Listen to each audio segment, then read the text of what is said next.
ভর্তি দেওয়ার সুবর্ণ সুযোগ। Mission MBBS, best abroad MBBS consultancy in West Bengal. গত 10 বছর ধরে মিশন এমবিবিএস মেডিকেল ছাত্রছাত্রীদের স্বপ্ন পূরণে নিয়োজিত।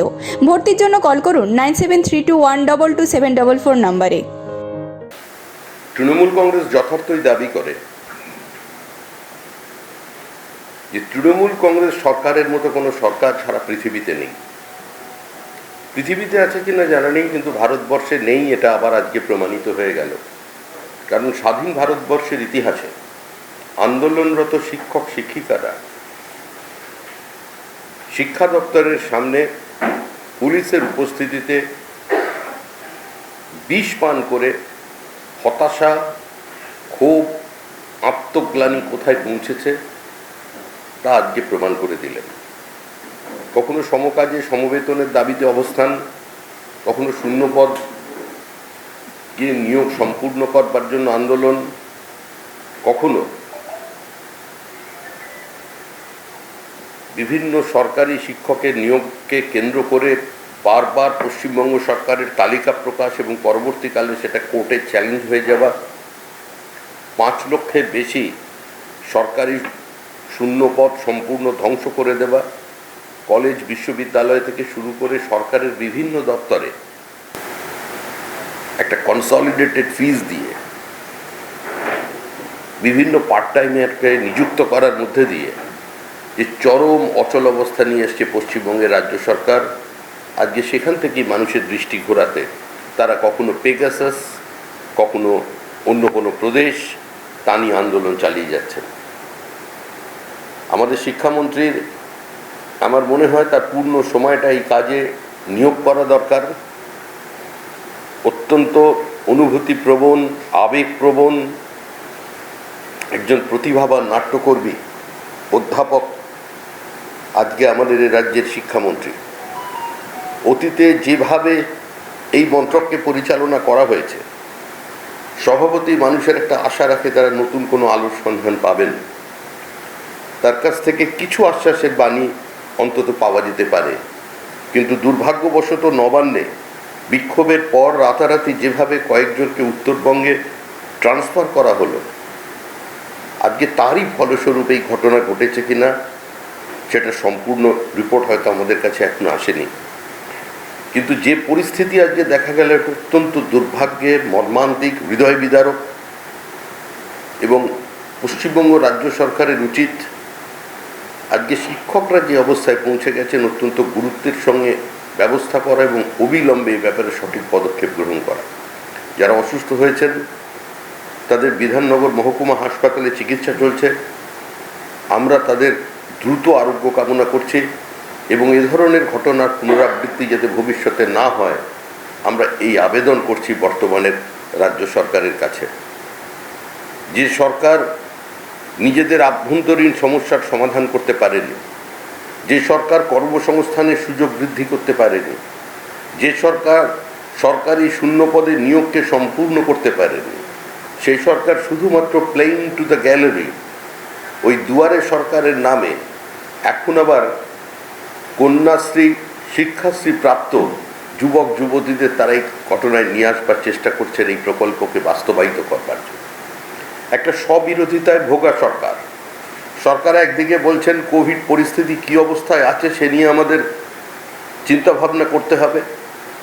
স্কুল কলেজ এখনও খোলেনি, কিন্তু স্কুল প্রাঙ্গণ লক্ষ্মীর ভাঁড়ারে ভর্তি হয়ে গেছে। কোনো কোনো জায়গায় পরিস্থিতি নিয়ন্ত্রণ করতে গেলে পুলিশকে দমনমূলক অবস্থায় পৌঁছতে হচ্ছে। যেখানে সংক্রমণের আশঙ্কা আছে সেখানে মানুষের মধ্যে কোনো সামাজিক দূরত্ব নেই, কোনো কোভিড বিধির মানার কোনো প্রশ্ন নেই, সেখানে আবার নতুন তরুণ তরুণীদের যারা এই সরকারের কাছ থেকে কন্যাশ্রী পেয়েছেন, যারা এই সরকারের কাছ থেকে যুবশ্রী পেয়েছেন বা অন্য কোনো প্রকল্পে টাকা পেয়েছেন, আজকে তাদের সেখানে পৌঁছে যেতে বাধ্য করার একটা প্রক্রিয়া চলেছে। এভাবে মানুষকে সংক্রমণের মুখে ঠেকে দেওয়ার মতো অমানবিকতা আজকে একমাত্র তৃণমূল কংগ্রেসের সরকারই করতে পারে। যে প্রকল্পগুলো পশ্চিমবঙ্গে চলেছে ভিন্ন নামে ভারতবর্ষের বিভিন্ন প্রদেশে এই প্রকল্পগুলি আছে। রূপশ্রী যে প্রকল্প এখানে কার্যকর করবার প্রচেষ্টা করেছেন মুখ্যমন্ত্রী, এর আগেও ছত্তিশগড়ে, মধ্যপ্রদেশে এই প্রকল্প ভিন্ন নামে ছিল, কিন্তু সেখানে বিনিয়োগ আছে, কর্মসংস্থানের সুযোগ আছে, নতুন কর্মসংস্থান তৈরি করবার একটা দিশা নির্দেশ আছে। কিন্তু পশ্চিমবঙ্গ সম্পূর্ণই অনুদান নির্ভর একটা জাতিতে রূপান্তরিত হয়ে গেছে। পশ্চিমবঙ্গ ইনভেস্টমেন্ট ফ্রেন্ডলি স্টেট নয়। মুখ্যমন্ত্রীকে আমরা বিভিন্ন পরিকল্পনা ঘোষণা করতে দেখি, কিন্তু মুখ্যমন্ত্রীকে কোনো বড় শিল্পায়নের বার্তা দিতে মানুষের কাছে শোনা যায় না। গত 10 বছরের মধ্যে মুখ্যমন্ত্রীকে কোনোদিন বড় কারখানার দ্বার উদ্ঘাটন করতে দেখা যায়নি। মুখ্যমন্ত্রীকে বা কেন্দ্রের রাজ্যের কোনো মন্ত্রীকে কোনোদিন একটা নতুন বন্ধ কারখানার দরজায় নারকোল ভেঙে আবার নতুন করে কারখানা খোলার পরিকল্পনা করতে দেওয়া হয়নি। এই সরকার একদিকে মানুষকে ভিক্ষাপাত্র দিচ্ছেন এবং ঢাক ঢোল পিটিয়ে তার প্রচার করছেন। এই সরকার একদিকে ঘোষণা করছেন সরকারি পরিসংখ্যান অনুযায়ী 8 কোটি মানুষ 2 টাকা কেজি চাল পান। আবার একদিকে এই সরকার ঘোষণা করছেন যে 100 দিনের কাজে আমরাই সর্বশ্রেষ্ঠ। একটা পুরো সমাজের এত মানুষ যদি 100 দিনের কার্যের উপরে সম্পূর্ণভাবে নির্ভরশীল হয়ে পড়েন, তাহলে রাজ্যের আর্থসামাজিক অবস্থা কোথায় দাঁড়িয়ে আছে, রাজ্যের অর্থনীতির প্রকৃত চিত্র কি, তা মানুষ সহজেই বুঝতে পারবেন। অন্তত দেশবাসী সেটা বুঝতে পেরেছে। এই প্রকল্পগুলোকে এখন পরীক্ষার প্রশ্নপত্রের মধ্যে নিয়ে আসা হয়েছে। এর মধ্যে কোথাও কোনো অন্যায় নেই। রাজ্য সরকারের পরিকল্পনা, রাজ্য সরকারের যে পরিকল্পনায় এত মানুষ উপস্থিত হচ্ছেন, যে পরিকল্পনার সুযোগ মানুষ পেয়েছেন, সেটাকে যদি প্রশ্নপত্রে আনেন সেটা কোনো বিষয় নয়। কিন্তু এর মধ্যেও একটা বিভাজনের রাজনীতি লুকিয়ে আছে। আর যে সাভারকারের মতো একজন মহান বিপ্লবী, যার আন্ডারস্ট্যান্ডিং বা সেই সম্পর্কে সারা পৃথিবীর আন্তর্জাতিক রাজনীতি সম্পর্কে তার যে চিন্তাভাবনা, তা এই দশকে ভারতবর্ষের রাজনীতিকে প্রভাবিত করেছে। এবং এই রাজনীতি নিয়ে তিনি যে কথা বলেছিলেন, সারা বিশ্বের তদানীন্তন মানচিত্রকে কেন্দ্র করে দুটো বিশ্বযুদ্ধের পরে সাভারকারের অবস্থান এবং সাভারকারের দেখানো পথেই ভারতবর্ষের পূর্বতন কয়েকটি সরকার তারা তাদের আন্তর্জাতিক নীতি নির্ধারিত করেছে। তিনি আজও প্রাসঙ্গিক। একজন মানুষ দীর্ঘদিন সম্পূর্ণ একটা অন্ধকূপে বন্দী ছিলেন। সেই মানুষ স্ট্র্যাটেজিক্যালি তিনি একটি পত্রে সই করেছিলেন। দীর্ঘদিন জেলে পচে মরার থেকে তার বাইরে বেরিয়ে এসে বিপ্লবী আন্দোলনের নেতৃত্ব দেওয়া যায়। যে সুভাষচন্দ্র বসুর জীবনের প্রথম দিকে বীর সাভারকারের বিরোধিতা করেছিলেন, ভারতবর্ষের শেষ সময় সেই সুভাষচন্দ্র বসু সাভারকারের বক্তব্যকে উদ্ধৃত করেছেন, সাভারকারের পক্ষে বক্তব্য রেখেছেন। আজকে সেই সাভারকারকে কালিমালিপ্ত করা হচ্ছে পরিকল্পিতভাবে। রাজ্য সরকার এক সংখ্যক মানুষকে বার্তা দিতে চাইছেন যে আমরা সাভারকারের সঙ্গে নেই, আমরা সুরাবর্দির সঙ্গে আছি। আজকে এই অবস্থা থেকে ভারতবর্ষের মানুষকে, বাংলার মানুষকে বিশেষ করে বেরিয়ে আসতে হবে। যারা সাভারকারের সম্পর্কে এরকম কদর্য চক্রান্ত করছেন, তাদের সঙ্গে কি করে উদ্ধব ঠাকরে কিংবা কি করে শরদ পাওয়ার একই আসনে বসবেন এবং মত বিনিময় করবেন, আমাদের ভবিষ্যতে সেটা দেখতে হবে। আমাদের পশ্চিমবঙ্গে বিভিন্ন সময় বিভিন্ন রাজনৈতিক বক্তব্য চলছে, মতামত চলছে। বহু মানুষ এই সময় আন্তর্জাতিক পরিস্থিতি নিয়ে চিন্তিত। মুখ্যমন্ত্রী একবার বলেছেন এ নিয়ে তিনি কিছু বলবেন না। অত্যন্ত স্বাভাবিকভাবেই তিনি বলেছেন এটি আন্তর্জাতিক বিষয়, যা বলবার কেন্দ্র বলবে। কিন্তু একজন পশ্চিমবঙ্গবাসী হিসেবে এবং দৈনন্দিন বহু চর্চায় চর্চিত আফগানিস্তান এবং তালিবান নিয়ে আমরা স্বভাবতই আশা করতে পারি, মুখ্যমন্ত্রী যখন কালকে প্রধানমন্ত্রীর সঙ্গে বৈঠকে যাচ্ছেন, তালিবান সম্পর্কে এ রাজ্য সরকারের মুখ্যমন্ত্রীর এবং তাদের বেশ কয়েকজন বিশিষ্ট মন্ত্রীদের বক্তব্য কী, সেই অবস্থান পশ্চিমবঙ্গ মানুষের কাছে, পশ্চিমবঙ্গবাসীকে জানানো দরকার। যারা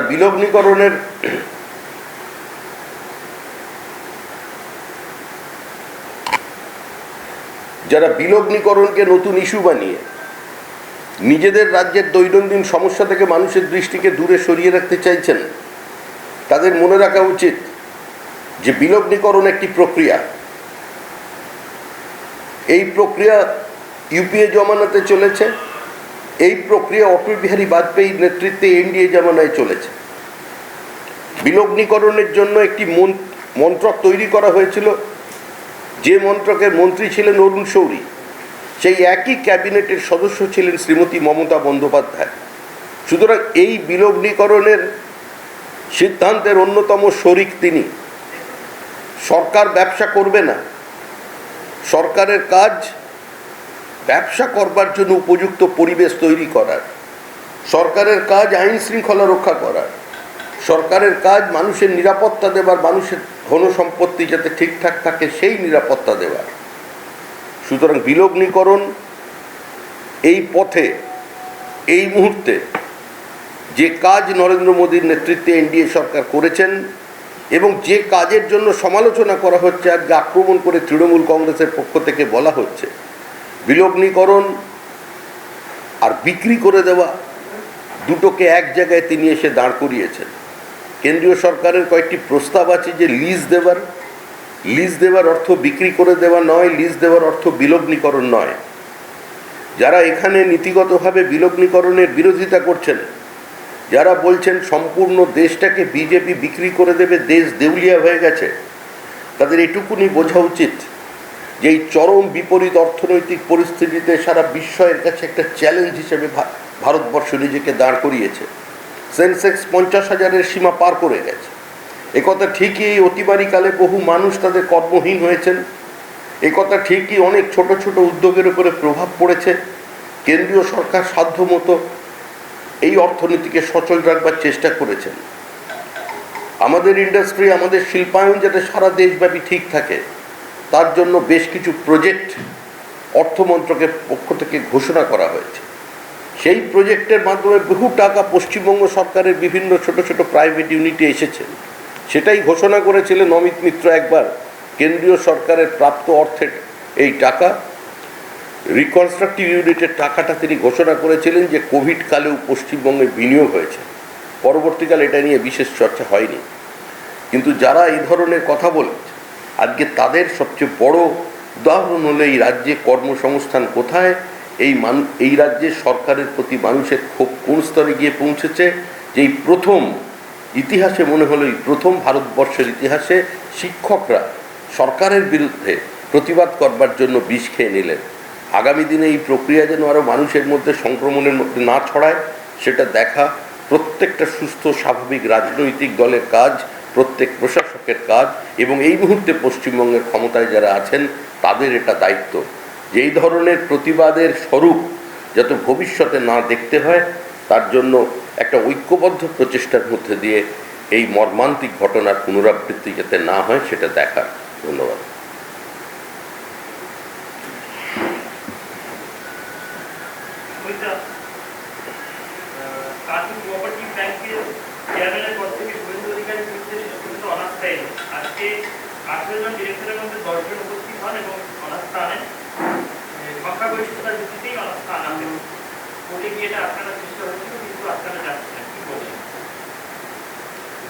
তৃণমূলে থাকলে দেবতা, তৃণমূল ছাড়লে দানব, এই তত্ত্ব পশ্চিমবঙ্গে প্রতিষ্ঠিত। এই রাজনীতি প্রতিহিংসার রাজনীতি কি প্রতিহিংসার রাজনীতি নয়, পশ্চিমবঙ্গের রাজনীতি সচেতন মানুষ এটার বিচার করবেন। পশ্চিমবঙ্গে এমন অনেক কোঅপারেটিভ আছে, সেই কোঅপারেটিভগুলো মোটামুটি লালবাতি জ্বলে গেছে।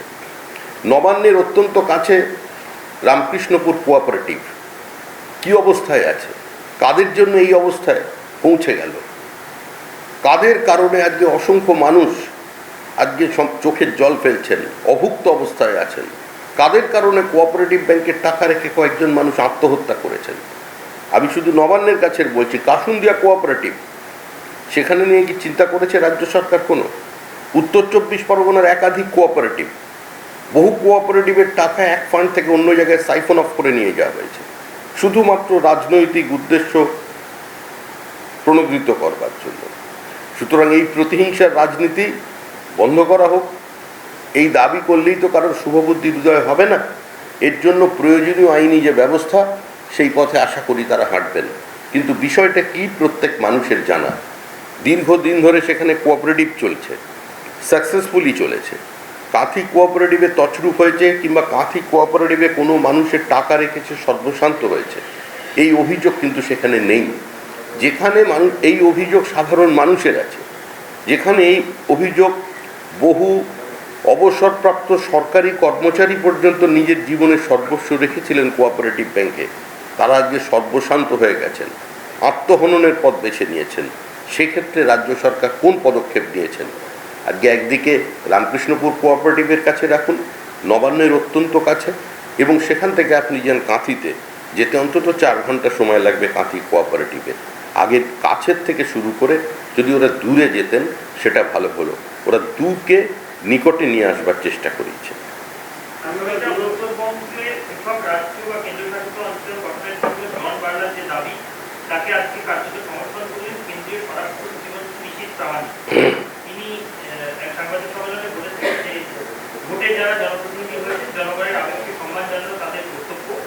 এই রাজ্যে কলকাতার একটি ফ্লাইওভার তৈরিতে যা বরাদ্দ হয় উত্তরবঙ্গের উন্নয়নের জন্য তত টাকা বরাদ্দ হয় না।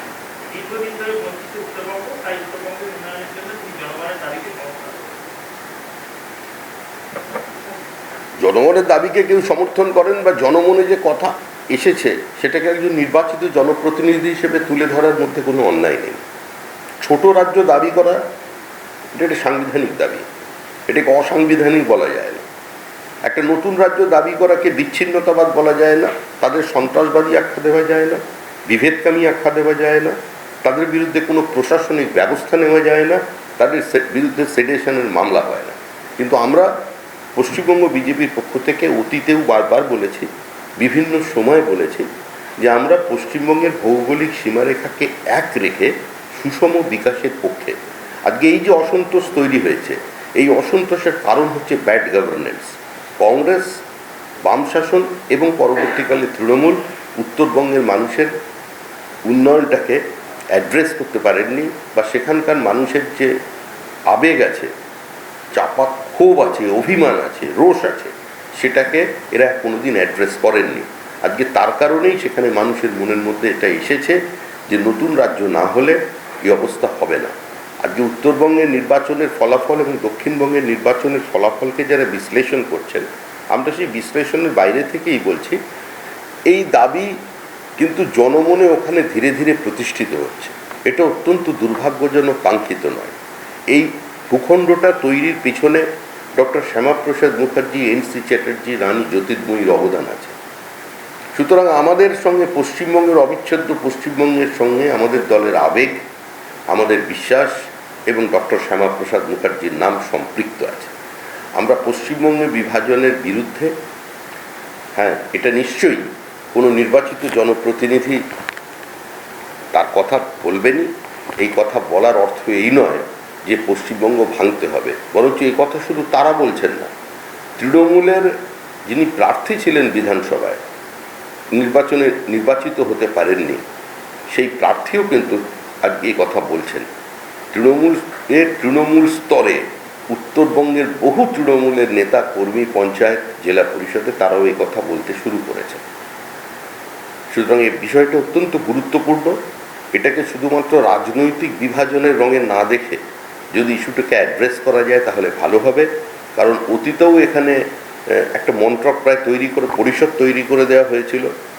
গৌতম দেব তার দায়িত্বে ছিলেন। বাজেটে কত টাকা গেছে প্রত্যেকের জানা। গৌতম দেব ব্যক্তিগতভাবে অসন্তুষ্ট বা হতাশ হলেও দলীয় আনুগত্যের কারণে কিংবা দলীয় শৃঙ্খলার কারণে বা অন্য কোনো কারণে তিনি হয়তো সরাসরি মুখ খুলে তার দাবিটুকু বিধানসভায় বলে যেতে পারেননি, কিন্তু সেই ফান্ড ছিল অপ্রতুল। এই অবস্থার পরিবর্তন হওয়া দরকার।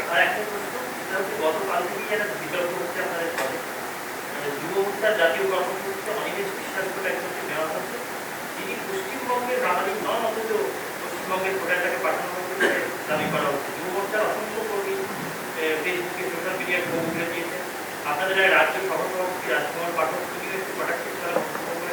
স্টেট বেঙ্গল বিজেপি বলে একটা টুইটার হ্যান্ডেল দুটো পোস্ট হয়েছে এবং সেখানে সরাসরি শিক্ষকার্থীর বিরুদ্ধে দোষ লাগা হয়েছে। সেই তাতে ট্যাগ করা হয়েছে নরেন্দ্র মোদী, জেপি নাড্ডা, বীরেন্দ্র। এই যে পরিস্থিতি, একটি নিয়ম নিয়ে এবং যেখানে বাংলায় কর্মীরা মার খাচ্ছে, সেখানে শিবপ্রকাশজি তার ঘনিষ্ঠ একজনকে বাংলার কোটায় পাঠিয়ে দিচ্ছেন এই প্রশ্ন তোলা হচ্ছে, এটা নিয়ে কি বলবেন? আমরা ভাষাভিত্তিক রাজ্য গঠনের যেরকম বিরুদ্ধে, আমরা কোটারও বিরুদ্ধে। এই কোটা আমাদের দলের মধ্যে নেই এবং কোনো ব্যক্তিগত কোটাও কারোর কাছে থাকে না। প্রশ্ন করছে আমার 50 বছর পেরিয়ে গেছে, ওটা ছোট ছোট ছেলে মেয়েদের ব্যাপার, যুবকদের ব্যাপার। কোথায় কি হয়েছে জানা নেই। কেউ একটু যদি বেশি ফেসবুকে কিছু লিখে ফেলতে পারেন, সেটা খুব একটা গুরুত্বের বিষয় নয়। এই মুহূর্তে পার্টির কাছে যেটা প্রাথমিকতা, সেটা হচ্ছে আমাদের ঘরছাড়া কর্মীদের ঘরে ফেরানো, তাদের ভ্যাকসিনের ব্যবস্থা করা, তাদের রেশনিংয়ের ব্যবস্থা করা, এবং যারা আক্রান্ত হয়েছেন, খুন হয়েছেন, অত্যাচারিত হয়েছেন, বাড়িতে আগুন লেগেছে, তারা যাতে আইনি সহযোগিতা পান, তারা যাতে সাহায্য পান, আর্থিক সাহায্য পান, সেটা দেখা।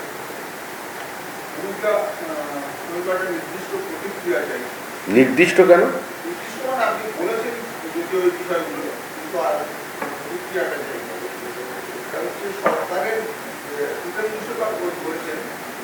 সরকারের বেসরকারীকরণ হয়েছে, কেন্দ্রীয় সরকার দেউলিয়া হয়ে গিয়েছে। এই আর্থিক নীতি নিয়ে কোনো কমিটিতে আলোচনা হয়নি, সংসদেও আলোচনা হয়নি।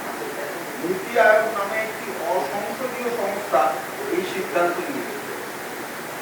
স্বাভাবিকভাবেই মানে এই সিদ্ধান্ত মানে একেবারে নীতি বহির্ভূত এবং অগণতান্ত্রিকভাবে সমস্ত সব মানে কেন্দ্রীয় সংস্থাগুলোকে বিক্রি করে দেওয়া হচ্ছে, দেশকে বিক্রি। পশ্চিমবঙ্গের মানুষ তৃণমূল কংগ্রেসকে ভোট দিয়েছে লোকসভা নির্বাচনে কলকাতা থেকে দিল্লি যাওয়ার জন্য। দিল্লি থেকে কলকাতায় ফিরে এসে প্রেস কনফারেন্স করার জন্য নয়। নন ইস্যুকে ইস্যু বানিয়ে বাদল অধিবেশনকে ডিসরাপ্ট করে নিজেদের পূর্ব নির্ধারিত এবং নিজেদেরই ঘোষিত অবস্থানকে এরা এ রাজ্যের মাটিতে এসে সমালোচনা করছেন। সুখেন্দু শেখর রায় একজন প্রবীণ রাজনৈতিক কর্মী। তার প্রজ্ঞা, তার মেধা, তার বিদ্যা নিয়ে বলার কিছু নেই। প্রাক্তন দেশের অর্থমন্ত্রী, দেশের রাষ্ট্রপতি প্রণব মুখার্জির স্নেহধন্য তিনি। অনেক কাছ থেকে ভারতীয় অর্থনীতির অনেক উত্থান পতনকে দেখেছেন। সুতরাং তিনি যা বলছেন, এটা তিনি মস্তিষ্ক থেকে বলছেন, হৃদয় থেকে নয়। যা বলছেন তার রাজনৈতিক বাধ্যবাধকতা থেকে, পার্টির বাধ্যবাধকতা থেকে বলছেন, দলের নিজের টিআরপি বজায় রাখবার জন্য। তিনি জানেন এই মুহূর্তে পশ্চিমবঙ্গের অর্থনীতি কোথায় এসে দাঁড়িয়েছে। 1,92,000 কোটি টাকা সরকার সাম্প্রতিক স্বীকার করেছে। এই মুহূর্তে স্টেট ডেপ্ট 5,54,000 কোটি টাকায় পৌঁছেছে। প্রজেক্টেড ডেপ্ট 5,36,000 কোটি টাকা ছাপিয়ে যাবে। সরকারের রেভিনিউ জেনারেট করবার অন্য কোনো জায়গা নেই, নতুন শিল্পায়ন নেই। পশ্চিমবঙ্গ কার্যত মুখ থুবড়ে পড়েছে, আর সেখানে ভারতের অর্থনীতি সারা পৃথিবীর কাছে একটা বিস্ময় তৈরি করেছে। সেন্সেক্স 50,000-এর সীমা পার করেছে। নতুন করে এদেশে বিনিয়োগ আসছে, নতুন করে মেক ইন ইন্ডিয়া প্রজেক্টে ফ্লারিশ করছে। তো এই জায়গায় দাঁড়িয়ে যিনি বলছেন ভারতীয় দেউলিয়া হয়ে যাচ্ছেন, ভুল কথা। উনি লিজটা আর বিক্রিটা আমার মনে হচ্ছে দলীয় চাপে একটু ঠিক গন্ডগোল করে ফেলেছেন। বারবার দাবি করছে যে তারা দেশকে বিক্রি করছে না, তৃণমূলের কথা এত গুরুত্ব দেয় না দেশের মানুষ। কিন্তু তাদের প্রশ্ন হচ্ছে যে তাহলে এই যে তথ্য যেগুলো কেন্দ্র থেকেই দেওয়া হচ্ছে যে রেলে আগামী দিনে কোনো সরকারি পরিষেবা বলে কিছু থাকবে না, 400টা রেল স্টেশন তারা বেসরকারি হাতে দিয়ে দিচ্ছে, 90টা প্যাসেঞ্জার ট্রেন তারা বেসরকারি হাতে চলে যাচ্ছে, 1400 এখনো পর্যন্ত 1400 সব তালিকা আমাদের জানা। এই যে ধারাবাহিক এই যে তথ্য, এটা যাত্রী সুরক্ষা এবং যাত্রী পরিষেবার মান উন্নত করতে সরকারের কোষাগার যাতে বেশি চাপ না বাড়ে সেটাকে দেখতে এবং সামগ্রিকভাবে পুরো পরিস্থিতিটাকে লাভজনক অবস্থায় নিয়ে আসতে কেন্দ্র এই সিদ্ধান্ত নিয়েছে। নির্দিষ্ট সময়ের পর যদি কেন্দ্র সরকার মনে করে এই সিদ্ধান্তের ফলে দেশের এক্সচেকারে সেরকম কোনো শ্রীবৃদ্ধি হচ্ছে না, তখন অবস্থানের পুনর্বিবেচনা হবে। সারা পৃথিবী জুড়েই এই অবস্থা চলছে এবং আজকের পৃথিবীতে আপনি দরজা জানলা বন্ধ করে বেঁচে থাকতে পারবেন না। সুতরাং এটা চলবে, এটা পথ, এবং এই পথেরই শরিক ছিলেন শ্রীমতী মমতা বন্দ্যোপাধ্যায় এনডিএ জমানায়। এখন লিজের কথা বলা হয়েছে, আগে বিলগ্নীকরণ হয়েছে। পশ্চিমবঙ্গ রাজ্য সরকার 47% শেয়ার মেট্রো রেয়ারে বিক্রি করে দিয়েছেন এবং সেটা নিয়ে অধীর চৌধুরী মামলা করেছেন। রাহুল থেকে তারপরে দুর্গাপুর কেমিক্যাল প্রপোজাল দিয়েছিলেন, পরিস্থিতি এমন অনেক তৈরি করে দিয়েছেন যে সেগুলো কিনতেও পর্যন্ত সেখানে বিট করতে লোক আসছে না। সিদ্ধান্ত নেবার দায়িত্ব ওয়েস্ট বেঙ্গল ইন্ডাস্ট্রিয়াল ডেভেলপমেন্ট কর্পোরেশনের হাতে শেষ মুহূর্ত পর্যন্ত আছে। স্পিনিং মিল বিক্রি হয়েছে, বিভিন্ন জায়গায় ডেয়ারি তার বিলগ্নীকরণের প্রস্তাব তৃণমূল কংগ্রেস পাশ করেছে, দুটো কারখানা অধিগ্রহণ করেছে। তার কর্মচারীরা কি অবস্থায় আছেন, যেসব আর ডানলপ কি পরিস্থিতিতে এখন আছেন। আর যে কারখানাগুলো অধিগ্রহণ করবেন বলেছিলেন সেখানের কর্মচারীদের যারা চাকরি না যায়, কাউকে পিডাব্লিউডিতে পাঠিয়েছেন, কাউকে হেলথে পাঠিয়েছেন। পিডাব্লিউডির অধিকাংশ টাকা কেন্দ্রীয় সরকারের টাকায়। সুতরাং কেন্দ্রের প্রশ্নের উত্তর সঠিক না দিতে পারার কারণে যেসব এবং ডানলপের সমস্যার সমাধান হয়নি। একই পদ্ধতিতে রাজ্য সরকার চলেছে, একটু মানুষকে এটা জানানো দরকার তাদের। রাহুল থেকে ভারতীয়দের উদ্ধার অপারেশনের নাম দেওয়া হয়েছে দেবী শক্তি। দুর্গার সঙ্গে এর যোগ খুঁজে পাচ্ছে বিরোধীরা। এছাড়া কেন্দ্রীয় মন্ত্রী হরদীপ পুরী বলছেন মোদী রয়েছে বলেই এই উদ্ধার সম্ভব হয়েছে। সব জায়গায় আফগানিস্তান থেকে উদ্ধার কার্য দেশের মানুষকে ফিরিয়ে আনছে, তাতেও এত মোদী প্রচার কেন? প্রশ্ন কি? কর্পোরেশনের ডেথ সার্টিফিকেট, বার্থ সার্টিফিকেট দেখেছেন? আপনার বাড়ির পাশের বাস স্ট্যান্ডের মাথার উপরে ছাতা দেখেছেন? এখানে শিশু জন্ম নেওয়া থেকে মৃত্যু পর্যন্ত মুখ্যমন্ত্রীর অনুপ্রেরণায় লেখা থাকে। ওইটা সংক্রামিত হয়ে গেছে ওখানে। অপারেশন দেবী শক্তি নিয়ে প্রধানমন্ত্রী নরেন্দ্র মোদীর সঙ্গে পুতিনের কথা হয়েছে। ভারত রাষ্ট্রে একসঙ্গে যদি কোনো অপারেশন করা যায়, এই উদ্যোগকে কিভাবে দেখছেন আপনারা? আমরা আশাবাদী, এটা তো উঁচু স্তলার ব্যাপার। আমি তো স্মল ফ্লাই, এখানে কি বলবো। আমি পশ্চিমবঙ্গ রাজ্যের মধ্যে সীমাবদ্ধ। আমরা শুধু এটুকুনি বলতে চাই যে এ রাজ্যের মুখ্যমন্ত্রী এবং এ রাজ্যের তৃণমূল কংগ্রেসের নেতা বা অন্য যারা নেতা আছেন, বামপন্থীরা এখন যদিও বলছেন, বিভিন্ন সময় বিরোধিতা করেন, তারা তিতুমিরকে স্বাধীনতা সংগ্রামী বানিয়ে দেন, মোপলাদের নাম কাটা পড়লে তারা প্রতিবাদ করেন, প্রতিহিংসার কথা বলেন। ওদের বিষয়টা বাদ রেখে বলছি, যদি এরা একটু জানিয়ে দেন তালিবান সম্পর্কে তাদের মতামত কী, বা সাম্প্রতিক আফগানিস্তানের উদ্ভূত পরিস্থিতিটাকে কিভাবে তৃণমূল কংগ্রেস দেখছে। জাগো বাংলায় যদি এ ধরনের একটা কোনো আর্টিকেল প্রকাশিত হয়, অবশ্যই ভাড়া করা কোনো লেখক লেখিকা দিয়ে নয়, নিজেরা দেয়, তাহলে ভালো হবে। আমরা একটা নির্দিষ্ট সেটা নিয়ে আগে বলেছি, এই যে বিকাশ ভবনের সামনে বিষপান আন্দোলন করছে, এইটা নিয়ে কি করবেন? দেখুন, আত্মহত্যার চেষ্টা করাটা একটা অপরাধ, কিন্তু কোন অবস্থায় গেলে মানুষ এই পথ বেছে নেয় সেটা ভেবে দেখা দরকার। দীর্ঘদিনের এই অসন্তোষটাকে রাজ্য সরকার গুরুত্ব দিয়ে বিবেচনা করেনি। আজকে যে ঘটনা ঘটলো সেটা চূড়ান্ত একটা মর্মান্তিক নিদর্শন মাত্র। এই ধরনের আন্দোলনের পন্থা যাতে সংক্রামিত না হয় সমাজে, সেটা দেখার দায়িত্ব সমস্ত রাজনৈতিক দলের এবং যারা প্রতিবাদ করছেন, বিক্ষোভ করছেন সবাই, এবং সেক্ষেত্রে অগ্রণী ভূমিকা রাজ্য সরকার পালন করুন। আমরা এই নিয়ে রাজনীতি চাই না, আমরা চাই সমস্যার সমাধান হোক, আর এই পন্থা যাতে ভবিষ্যতে কোথাও না ঘটে সে ব্যাপারে রাজ্য পুলিশ এবং রাজ্য প্রশাসন সক্রিয় হন। তৃণমূল কংগ্রেসের রাজ্যসভা সাংসদ শান্তনু সেন আজ এক যোগদান যারা ওদের আর কি, তাদের বলেছেন যে ত্রিপুরার বর্ডারে, আগরতলা বর্ডারে লাইট হাউস তৈরি করার জন্য গুজরাটের এক কোম্পানিকে বরাদ দেওয়া হয়েছে। তার জন্য গ্যারান্টার রয়েছে মুখ্যমন্ত্রী বিপ্লব দেব, 500 কোটি টাকার guarantor, bank of Baroda. 1, 2 GRBT পরীক্ষায় বাইরের রাজ্য থেকে 17,000 পরীক্ষার্থী এসেছিল পরীক্ষা দিতে, যেটা অতীতে গণনা হয়নি। রাজ্যের ছেলে মেয়েদের এরকম ছিল।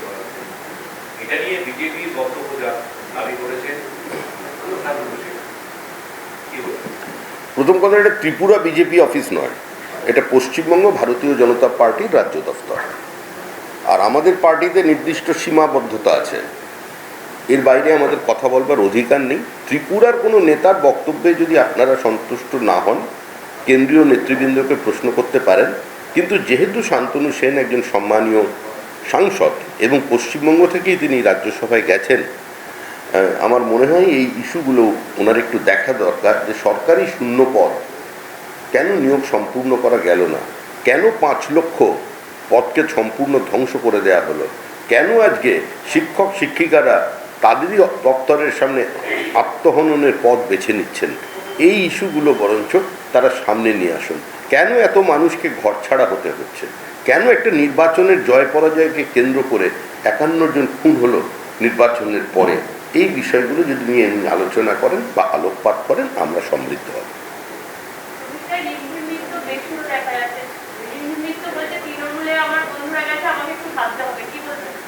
আমার গলায়ও কোনো সুর নেই, আমি বেসুর কোনটা বুঝতে পারবো না, তবে অসুরও কাউকে আমি দেখতে পাইনি।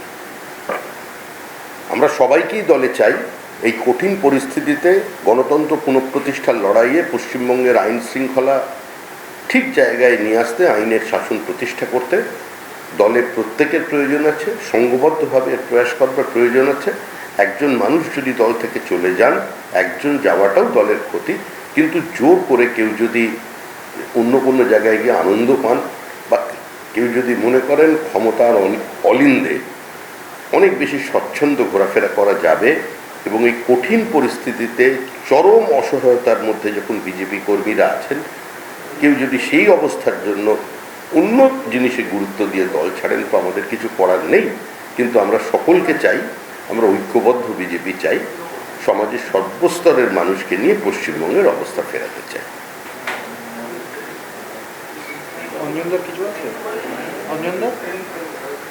এবং তৃণমূল কংগ্রেসের লিগ্যাসি বহন করছে, যাদের নেতা আমাদের দেশের প্রথম প্রধানমন্ত্রী পণ্ডিত জওহরলাল নেহেরু নাভা জেলে মাত্র কয়েকদিন থাকবার পরে মুচলেখা দিয়ে সেই জেল থেকে মুক্তি পেয়েছিলেন পাঞ্জাবের নাভায়। তো এইটা ছিল কংগ্রেসের অতীত ইতিহাস, এবং এই দেশের বিপ্লবীদের বিরুদ্ধাচরণ করা, বিপ্লবীদের ধরিয়ে দেওয়ার বহু অভিযোগ কংগ্রেসীদের বিরুদ্ধে আছে।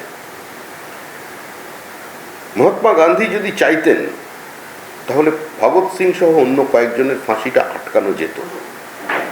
বিভিন্ন সময়ে যারা বলেছেন আমাদের এই পশ্চিমবঙ্গের বিপ্লবীদের মিসগাইডেড প্যাট্রিয়ট, যারা অতীতে নেতাজি সুভাষচন্দ্র বসুকে বলেছেন দেশে ফিরে এলে খোলা তলোয়ার নিয়ে তাকে স্বাগত জানানো হবে, মহাত্মা গান্ধী বিবৃতি দিলেন যে সুভাষ বেঁচে আছে। 1 ঘন্টার মধ্যে পণ্ডিত নেহেরু পৌঁছে গেলেন গান্ধীজির বাড়িতে। আলোচনার পরের দিন মহাত্মা গান্ধী বিবৃতি দিলেন যে সুভাষ বেঁচে আছে আমাদের অন্তরে। এইসব ইতিহাস মানুষের জানা। সাভারকারকে যারা অপমানিত করছেন, কলঙ্কিত করছেন, তাকে মুচলেখা দেওয়ার কথা বলছেন, এটা বহু চর্চিত বিষয়। এই চর্চা পশ্চিমবঙ্গে কোনো সময় বামপন্থীরা আলোচনা করেছিলেন, এখন সবচেয়ে বড় অতিবাম যে রাজনৈতিক দল মার্ক্সবাদী তৃণমূল কংগ্রেস, তারা এখন এই আলোচনা নিয়ে এসেছেন। এখন দুজনেরই পথ এক, মত এক, একই সঙ্গে ভেসে ওঠার চেষ্টা করছেন কোনোভাবে। একজনকে টিকে থাকতে হবে, আরেকজনকে বেঁচে থাকতে হবে। এই লড়াইয়ে এরা একটা বিশেষ সম্প্রদায়কে বেছে নিচ্ছে এবং তাদের কাছে বার্তা দিতে চাইছে যে আমরা সাভারকারের সঙ্গে নেই, আমরা সুরাবর্দির সঙ্গে আছি।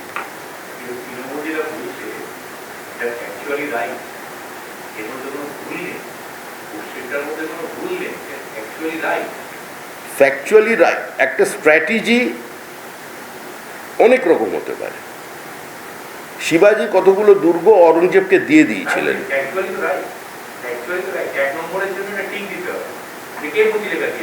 অনেক কিছুই আছে আমার পক্ষে মাইকে বলা সম্ভব নয় যেগুলো ফ্যাকচুয়ালি রাইট, ঠিক দেওয়া যাবে না।